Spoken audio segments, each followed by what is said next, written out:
That is the Trials of Apollo. I literally just hit myself in the face. I would have liked a bit more of a focus on them, but that's just me being an absolute hoe for Trials tropes, so. Read Percy Jackson or House of, or House of, badass bitch that I want to kiss. Next up is a book that I think did Trials really badly.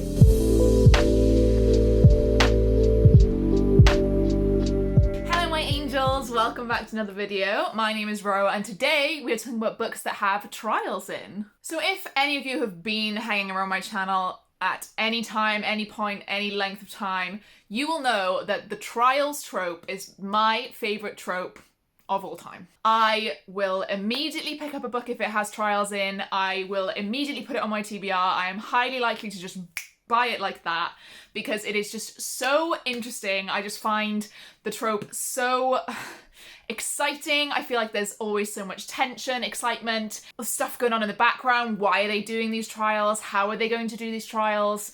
What does the trials mean to them? What is happening in the surrounding area? Why, like, just so many factors could go into why a person or a main character would go through trials, and most of the time they are a huge hit for me. This book list is going to have 10 books on it that have trials in them. If I don't mention any that you know of, please do let me know, because this is pretty much an exhaustive list of what I know. I actually was quite surprised that when I was coming up with these ideas for books and also trying to Google books with trials in, this is kind of all I could come up with. So there's a range of trials and books that I think do it well and also don't do it so well.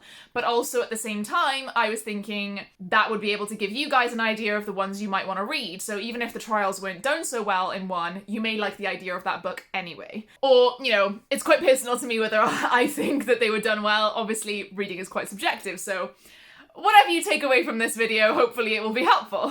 So I'm going to start off with some really obvious ones. They're obvious in the way that they literally have trials in the name or the subtitle of the series. So the first one, a lot of you will probably have already heard of because it's so huge, but that is the Trials of Apollo. I literally just hit myself in the face.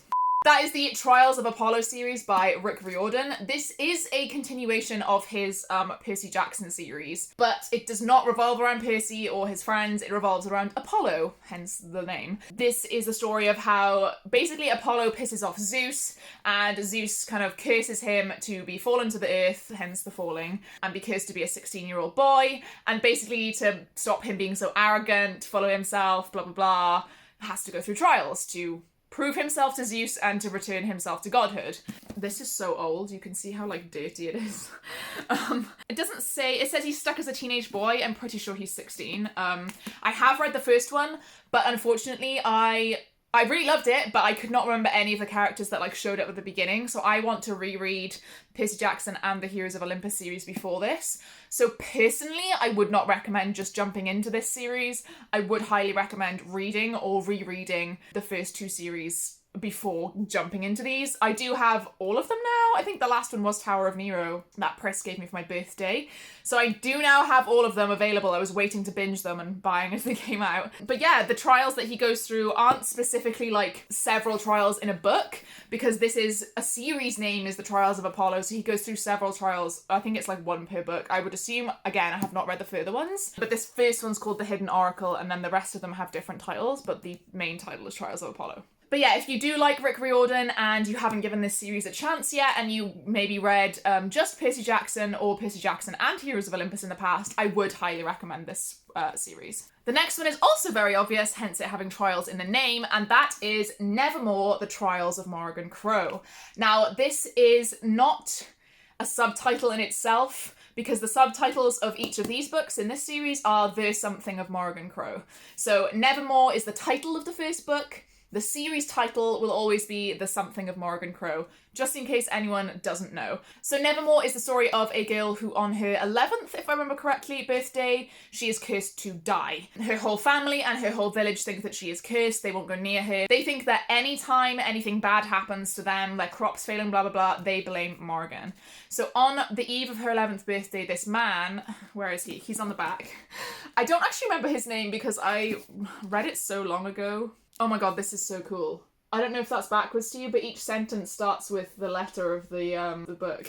Jupiter North he comes and spirits her away to the magical place of Nevermore, and he helps her to get away from the thing that's going to kill her when she turns 11, and basically she has to go through some trials to get into a special school. Probably one of my favourite versions of a trial is to get into a school or get into somewhere. So definitely a favourite. This was a 5-star for me. I'm not going to go through all of my ratings of all of these ones, but this is probably one of the best trials. The way someone's done the trope for me. Oh, also I want to show you the underneath. Because the dust jacket, underneath the dust jacket, and all of them are like that, like all of the hardbacks are like that. Oh, I love it so much. I haven't actually continued the series yet because I was kind of waiting for more to come out, and then I forgot to read Wondersmith when it came out, and then Hollowpox was coming out, so I was like, oh, I can't read it yet, I gotta wait for Hollowpox.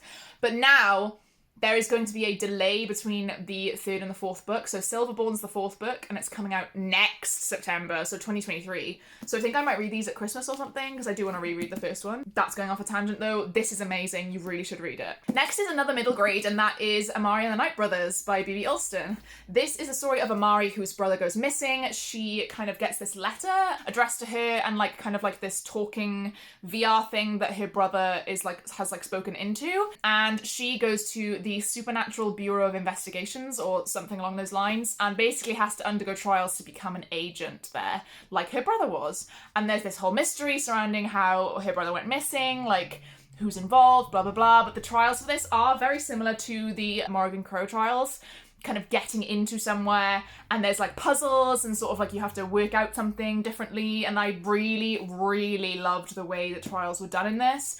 I would have liked a bit more of a focus on them, but that's just me being an absolute hoe for trials tropes. So this is another really good middle grade, and you know, I don't really read a lot of middle grades, so if I like one, it's probably really fucking good. Pretty cool under the dust jacket as well for that one. I'm really excited for the sequel. It's coming out in April. Also, I just realised I said 2023 for Silverborn, but it is 2022. Next up is a series that I'm reading right now for a vlog, and that is the Saga of Darren Shan, the first book being Cirque de Freak. It's not called that on Goodreads because Goodreads are stupid. They call it A Living Nightmare, which is the tagline. Darren Shan actually replied to my tweet today and was like, yeah, I know, I didn't want them to call it that. Fucking amazing. But yeah, so Cirque de Freak is about our main character Darren Shan, the same as the title. It's kind of written almost like a diary, as if it's like real. It's kind of middle grade, kind of, I'd say maybe 10 to 13 is like the level I would say that it would breed for. It gets quite dark at some points, you know, like characters die and stuff quite gruesomely. So, I mean, I read it when I was 9 and I'm fine, right? Darren becomes a half vampire and becomes the vampire's assistant. That is the name of the second book. You may have seen the film that came out 2009-ish. It wasn't very good, but it, you know, nostalgia. And basically he has to go through trials when he gets to kind of like Vampire Mountain. So specifically book 5 is called Trials of Death, and these are when the trials come in. These books are all only like less than 200 pages. They're essentially novellas. So if you wanted to get through to the trials part, it's really, really not that much until you get there. It does read very old middle grade-y because it's about, this came out in about 2000, so it's 21 years old by now. But I think it's definitely worth it because later on the series definitely gets darker and the writing gets a little less kiddie, if that makes sense. Like, I feel like a lot of middle grades fall into the trap of like lots of exclamation marks to make it like, whoa, but it's definitely not that kind of series. It's very dark, very emotional, very like gritty, especially for middle grade. Yeah, I really, really like this series. I read it when I was younger and I'm rereading it now. I'm currently on the 3rd book out of 12. So there's 12 that are about less than 200 pages. The first one was 180, second was 160, this one's 180 again, so not too much to get through. You can always get a box set. They're not as nice as these covers, they're kind of ugly actually. But the normal paperback box sets now are quite like gaudy because of the Cirque de Freak type thing. But the trials, from what I remember, are done super well in this as well. They are literally trials of death, like he could die in these trials, and I just think they're really good. The characters are really good, like the development you get over the 12 books is just really insane. Oh, I don't know. It's just, I really love this series. I think it's really, really underrated. I feel like a lot of us read it in the UK anyway, like in school, and like no one ever continued.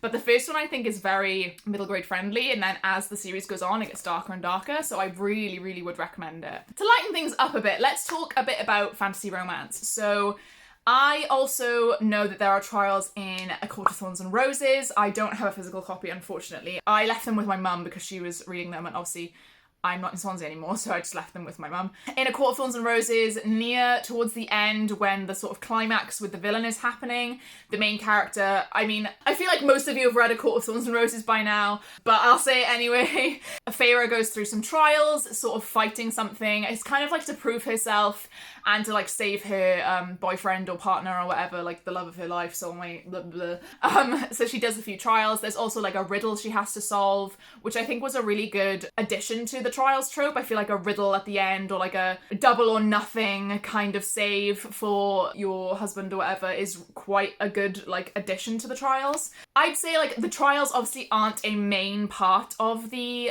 plot. They're kind of like more of the climax near the end. So it's not really like a focus in the book, but it's definitely like adds something to the book. I think I either 3 or 4 starred ACOTAR. I think the trials definitely like upped it for me, but they were over a little bit quickly for me. Along a similar vein, Fortuna Sworn is another fantasy romance, kind of like fairy romance again. It reads a lot more like True Blood to me. It's more like a True Blood mashup with ACOTAR for me. There are trials in the first book, kind of very similar to the ACOTAR trials actually. She has to fight something, she has to read something, just to figure out a puzzle. There's like a couple of trials in that as well, but again, it is not a main focus of the plot. It's more like something that happens near the end, or like near the 3/4 mark, to kind of up the stakes a little bit and throw something interesting in. I pretty much feel the same way about these trials in this book as I did about ACOTAR. They're pretty similar. I wasn't really mad that they were similar, especially considering they're both like fairy books, but I love fairy books, so I kind of can't get enough of it.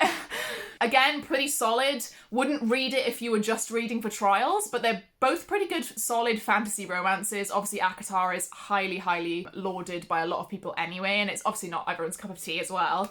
But Fortuna Sworn, if you haven't read it and you do like ACOTAR, is a slightly more new adult. There are some trigger warnings in all of the books. They are actually written in the front of the books. And I read the first 2. The third one wasn't out yet. I think the third one came out recently for Fortuna Sworn. But yeah, I would recommend it as a fantasy romance, as a quick read, new adult. Or maybe it is adult, I'm not sure. The sex scenes aren't very adult to me, although there haven't been any sex scenes really. It reads a bit more as new adult to me, but someone please correct me if I am wrong. I know Becca and Ashley really, really love the books and like know the author and stuff, so I feel bad if I'm getting stuff wrong. But I do recommend the series if you are, I think, looking for a fantasy romance. Moving away from books that I don't own physically now, we are going to talk about Spellslinger. So this is a bit of an odd one in terms of trials, because I'd say they definitely aren't a huge part of the book. I read this recently, I gave it 4 stars. I really enjoyed it. I thought the character development was good. I thought about halfway through I was going to give it 3 or 2, but then by the end I was giving it 4. Farius, who is the lady here, is really, really good character. She's really awesome, really kick-ass, just badass bitch that I want to kiss. Basically, like, our main character Kellen is a Jantep mage, or he is born into a Jantep mage family. He struggles doing any magic at all. He can't break his bands, as they say. There's different bands for different types of magic on their arm. Breath, sand, like iron, stuff like that. That's kind of the magic system, and he really, really struggles. And basically, to become a full Jantep mage, you go through these trials, and at the end you have to give like a secret or something. I can't remember what it was. I think it is. You have to give a secret at the end. And I think that, again, is another good addition to like a trials trope, similar to like the riddle type thing that was in ACOTAR. I really like when they add like something that's kind of like out of the box to the end of the trials. Kellen himself doesn't really go through these trials because he can't do them. And the trials, honestly, are not the main part. Again, like I said, it's kind of like a background to what is going on with Kellen, because someone goes missing and then he has to go find them and blah, blah, blah. And then he comes back and like the trials are still going on with all of his classmates and stuff. So it's definitely a background plot point, but I kind of liked it. I obviously would have loved the trials to be a bit more of a thing, but if he can't do magic, he can't really do the trials, so he finds his way around stuff, basically. But yeah, Spellslinger. Don't know if you know anything else about it. There's not really much else you could say. It's pretty good. Next up is a book that I think did trials really badly, and that is The Prison Healer by Lynette Noni. This is the beautiful Fairy Loot edition. I ended up giving this 3 stars. Did I give it 4? No. And the only reason it got 3 was because of the ending. I was gonna rate it really badly, and then the ending was so good that I get up to star. The Prison Healer is about the prison healer. She is a girl who lives in a prison because her and her family got sent there or something. And she is the prison healer because she can do healing magic. Well, not magic, she knows poultices and stuff because her dad knew poultices and stuff. And basically what happens is the rebel queen is like basically unconscious, dying, and gets brought into the prison and is charged, sentenced to go through the trial by ordeal. So the rebel queen gets sentenced to the trial of ordeal, but the main character takes her place because the Queen of Rebels is like completely not conscious, not literate, not like, she can't do trials. She's literally bedridden and like not even aware, sentient at the moment.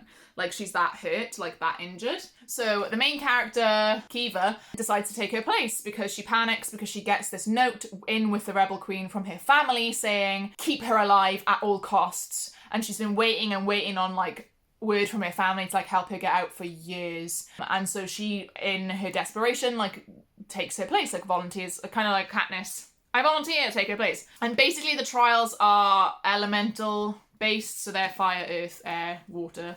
And she goes through them. And that's kind of the main plot of the book. But the trials, to me, weren't very imaginative. I didn't think they were exciting. I didn't fear for her life, other than in the first one. The first one I did, but then the rest I was like, oh, like she'll be fine. Like I know she'll be fine. I wish there was an element of like not knowing if she would be okay or if someone else would get hit from them or something. I don't know. However, the last part of it was really good, so whatever. And the setting was really bad.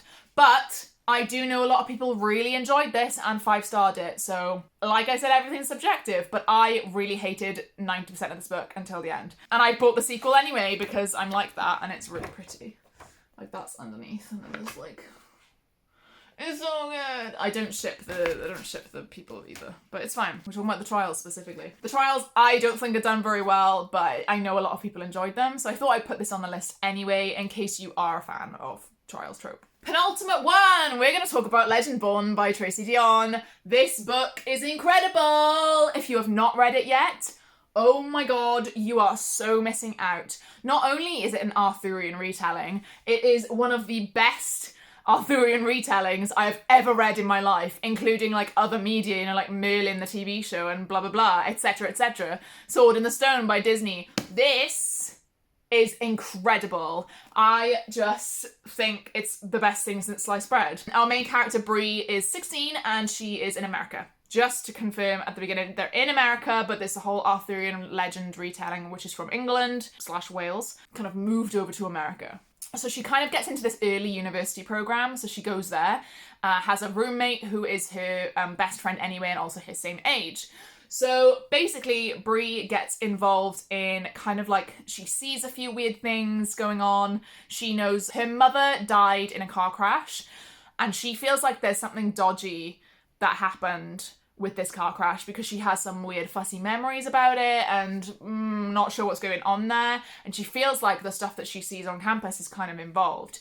And basically, she gets involved with an Arthurian kind of magic going on in the society, in the campus. There's a secret society, which is always another one of my favorite tropes, and she has to basically go through trials to get into this society, even though she's basically the only black person they've basically ever seen in their lives, essentially. So there's a really, really good blend of like real world issues, including racism, not just casual racism, but outright like just cruelty, and like it's insane how like incredibly realistic it is. I mean, of course, Tracy Deonn herself is black, so she is writing her own experience here. But even the way just the dean thinks that she's more troublesome than she is, and the policeman that she interacts with obviously thinks that she's some kind of miscreant, versus like everyone else always gets away with sneaking out and she somehow gets picked out kind of thing. And also obviously the society is very white, old families, they don't ever let outsiders in, that kind of thing. So she is very singled out in that respect as well. And she also is coming to the kind of realization of her own magic, how that fits in against the Arthurian magic or with the Arthurian magic. She's struggling with her own past, like ancestors, slavery, and their own magic. Oh my god, it's just so good. And it's all blended together so well in like an action fantasy that it's just incredible. It's incredible. And like I said, like the trials to get in, honestly, they're not a huge part of the book, but they're done pretty well. She doesn't really have to do much stuff to get in, I feel. I feel like there could have been a bit more of a focus on them, but obviously it isn't the main point of the book. But I really enjoyed this. In fact, I enjoyed it and have been raving about it so much that my patrons are doing a buddy read by themselves in November for this book because I've raved about it so much. I made a little text chat on the Patreon Discord and like so many people have joined. It's not going to be our November-December book because I've read it already, but they're just doing that because I love it so much. So yeah, definitely you should read Legendborn. And finally, a book that I have not talked about recently on my channel, but I used to talk about all the fucking time, and that is Furyborn by Claire Legrand. Who'd have thought? Who'd have thought? This is like one of those books that I think is the top dog, even though I gave it 4.5 stars. The second one I gave 5. I think this series is hugely underrated. I think a lot of people dislike it for, I mean, not the wrong reasons, but like, I just disagree with the reasons that people dislike it. But like, again, it's all subjective, we know that. Basically, Furyborn is 2 different timelines. One is 2,000 years in the past, and one is 2,000 years in the future. And it follows 2 queens, or no, is it 2 queens? It's like, no, it's like 2 queens will rise, and it's essentially like the Blood Queen and the Sun Queen. And at the beginning, you kind of don't know which one's which is obviously a really good part of it anyway. But Riel, who is one of the timelines, she is kind of like, she's in the past timeline. She is kind of like, it's kind of hard. She's kind of just like friends. She lives in the palace and she's like friends with the king's son, and like, she's basically a ward of the palace because her parents died. Or like her mother died, her father's still alive. I think her father might be an advisor or something. Anyway, Riel has to go through these trials because she kind of has all these powers, and they basically put her through these trials to kind of prove that she is the Sun Queen and not the Blood Queen. And there's several different trials. They are basically the main part of Riel's storyline because Eliana has a completely different storyline in the future, obviously. But Riel's storyline is absolutely amazing. Most people who didn't like this book said that like they prefer Riel's storyline over Eliana's. I do agree with that. Riel's storyline is better, like objectively better, but Eliana really grew on me in other bits. So yeah, basically the trials are really done well in this. I think this is my favourite book with trials. Like if anyone asked me to recommend a book with trials, this would be the first one I would come up with. There's different things going on, there's different reasons. Some of them are, they're all elemental based still, I think. The point is to test her elemental powers, so that's why the elements there make sense to me. Whereas in the Prison Healer, it was just a bit random that they were elemental powers. But Riel, like, I really feared for her life. I feared for other people's lives during the trials. Things go wrong, things go well. Like, I felt like it was very tense and a very good part of her storyline. Well, it's essentially the whole storyline in this book, not in the sequels, obviously. But yeah, this is probably the best. And I just love these covers. I think they're so beautiful. I just think it's really underrated. And I think more people should give it a go. So that is it for my trials tropes in books. Hope you guys have enjoyed. Give it a like below if you did enjoy. Drop a little like sword emoji below if you were here and you didn't really have anything to say, but you wanted to let me know that you were here. And all of my links are in the description, including my Patreon. Speaking of my Patreon, if you don't know what goes on over there, then this is what you're missing out on. Oh my gosh, Tony's son is also reading The Toll. Oh no, Harry's reading Percy Jackson. I misread your message. I was like, Christ, he's got a thick book there. I don't know how old he is, but he is 20. I thought maybe you had a young son. Then you said he was reading Percy Jackson, so I was like, oh, maybe he's like 8. Speaking of my Patreon, I want to give a huge shout out to everyone at my deity tier. So that is Becca, Meg, Amy, Lydia, Lisa, Mercy, Sarah, and Celeste. Thank you guys so much for all of your support, and I will see you in another video. Bye!